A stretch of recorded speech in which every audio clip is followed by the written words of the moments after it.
a teenager worked through the night with nothing but paper, ink, and chemistry. His hands moved quickly, precisely, creating documents that would mean the difference between life and death. When exhausted resistance members begged him to rest, his answer was stark. "If I sleep, people die." Who was this young man? And how did a laundry worker become one of the most effective forgers in the French resistance? To understand his extraordinary story, we have to go back to the beginning, before we uncover his remarkable journey. If you enjoy these stories of hidden heroes and forgotten courage, please don't forget to subscribe and turn on notifications to support the channel. It really helps us bring more of these untold histories to light. Our story begins not in the resistance workshops of Paris, but in the life of a curious boy with an unusual hobby. Adolfo Kaminsky was born on October 1st, 1925, in Buenos Aires, Argentina, to Russian Jewish parents who had fled persecution in their homeland. The family moved to France when Adolfo was still young,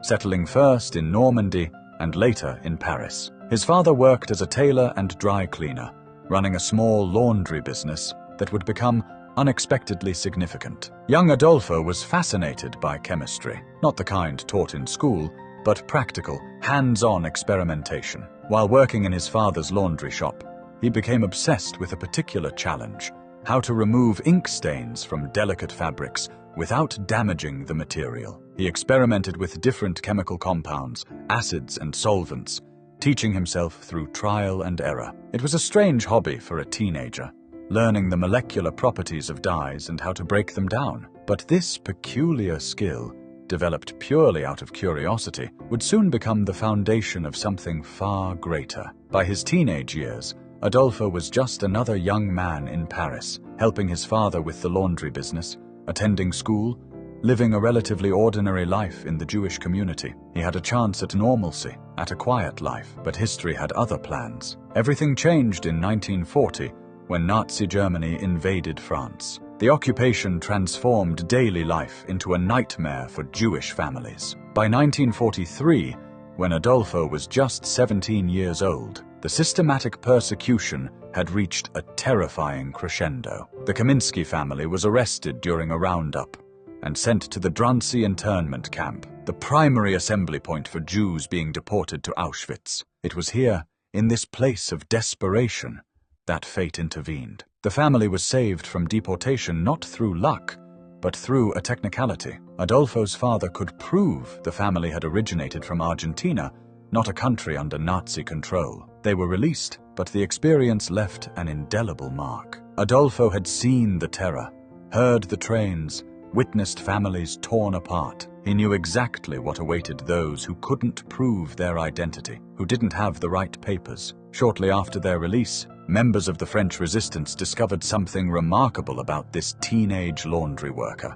Someone mentioned his unusual skill with removing ink from fabric. The resistance leaders immediately understood what this meant. If he could remove ink from cloth, he could remove it from documents. They recruited him on the spot. Within days, Adolfo Kaminsky, still just 17 years old, was brought into a secret forgery workshop in Paris. His childhood ended in that moment. The curious boy who experimented with chemistry became a forger whose work would determine who lived and who died. The workshop was hidden in plain sight, operating from apartments across Paris. Adolfo learned quickly that this wasn't about artistic forgery. It was industrial-scale document production under impossible deadlines. Every document mattered: identity cards, ration cards, baptismal certificates, work permits. Each one could save a family from arrest, deportation, death. His knowledge of chemistry proved invaluable. He mastered the art of erasing official stamps without leaving traces,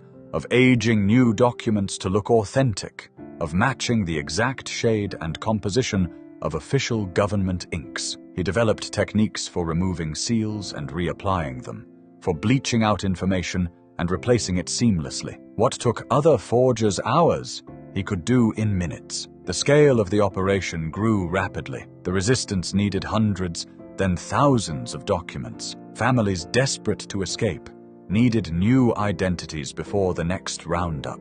Resistance fighters needed papers to move freely. Allied pilots shot down over France needed documents to evade capture. and they all needed them immediately. This is when Adolfo developed his grueling work routine. He would work 72-hour shifts, sustained only by coffee and amphetamines provided by resistance doctors. His hands cramped from the repetitive work. His eyes burned from the chemical fumes and lack of sleep. But he pushed through, driven by a terrible arithmetic. He calculated that every hour he rested meant approximately 30 people would miss their chance to escape, to hide, to survive. As the occupation continued through 1943 and 1944, Adolfo became one of the resistance's most valuable assets. He wasn't carrying weapons or planting bombs.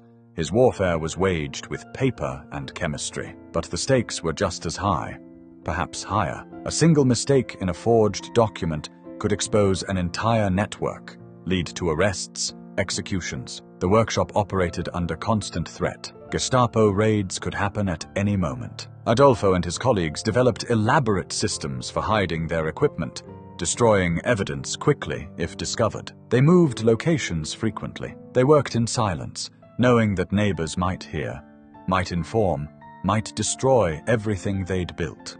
His reputation within the resistance grew. When particularly difficult forgeries were needed, complex stamps, specialized documents, perfect reproductions of rare papers, they called for Adolfo. He became known not just as skilled, but as impossibly dedicated. Resistance members would find him hunched over his workspace at dawn, still working from the night before, hands trembling from exhaustion, but still precise, still perfect. The documents he created spread across France and beyond. Jewish families with his forged papers crossed into Switzerland, into Spain, disappearing into new lives, with new names. Resistance fighters moved freely through checkpoints, their false identity cards passing inspection. Children separated from their parents found shelter with Christian families. Their baptismal certificates, created in Adolfo's workshop, protecting them from scrutiny. By the time of the liberation of Paris in August 1944, Adolfo had been working nearly non-stop for over a year. He was 18 years old.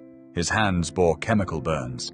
His health was compromised from the amphetamines and lack of sleep, but he had helped save an estimated several thousand lives. Some accounts suggest up to 14,000 people owed their survival to documents that passed through his hands. When the war ended, Adolfo Kaminsky faced a choice that many heroes never confront: what to do when the world no longer needs your particular talent. He could have sought recognition, compensation, fame. He did none of these things. Instead, he continued his work in secret. The war was over, but persecution wasn't. He put his skills to use for other causes, creating documents for the Algerian independence movement in the 1950s, for anti-colonial movements in Africa and Latin America, for anyone fighting oppression who needed the anonymity that only perfect papers could provide. He worked for decades, always in the shadows, never asking for payment, never seeking credit. He eventually married, had children,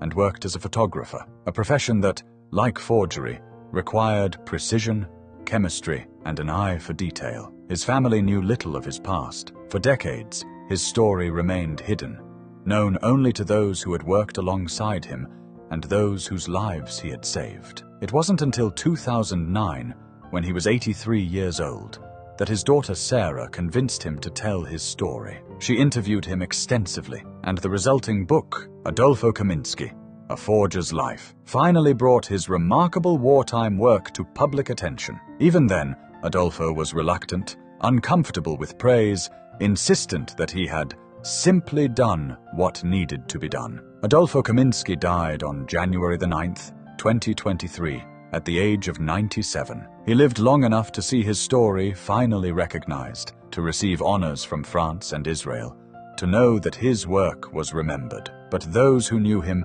say he never quite accepted the label of hero. To the end of his life, he carried the weight of a different calculation. Not the thousands he saved, but the ones he couldn't. The families who needed documents he didn't have time to create. The people who were caught because he had, finally, inevitably, fallen asleep. He never fully forgave himself for being human, for having limits. His legacy is measured not in monuments, but in lives. In the descendants of families who survived because a teenager knew chemistry, in the children and grandchildren of people who crossed a border with papers that shouldn't have worked, but did in the continuation of entire family lines that would have ended in the camps. Adolfo Kaminsky's story forces us to confront an uncomfortable question. How much can one person do? He pushed himself to inhuman limits because he understood something most of us never have to face, that his rest, his sleep, his basic human needs had a direct cost measured in lives. "If I sleep, people die" wasn't dramatic exaggeration. It was mathematical reality. But perhaps the most remarkable thing about Adolfo wasn't his skill with chemistry or his endurance. It was his humility. He never sought glory. He never demanded recognition. He simply did what he believed was necessary, then returned to ordinary life, carrying the weight of those memories in silence for decades. He wasn't a soldier. He wasn't a spy. He was just a kid who knew how to remove ink from fabric, and who had the courage to use that strange skill when it mattered most. In the end, that was enough to change thousands of lives. What do you think drove him to such extremes? Was it guilt at having survived when others didn't? Was it a simple, profound sense of duty? Or was it something else entirely? The knowledge that he possessed a skill that no one else had, and that failing to use it would be its own form of complicity? Where would you have found the strength to stay awake for 72 hours, knowing that every document might be the difference between life and death?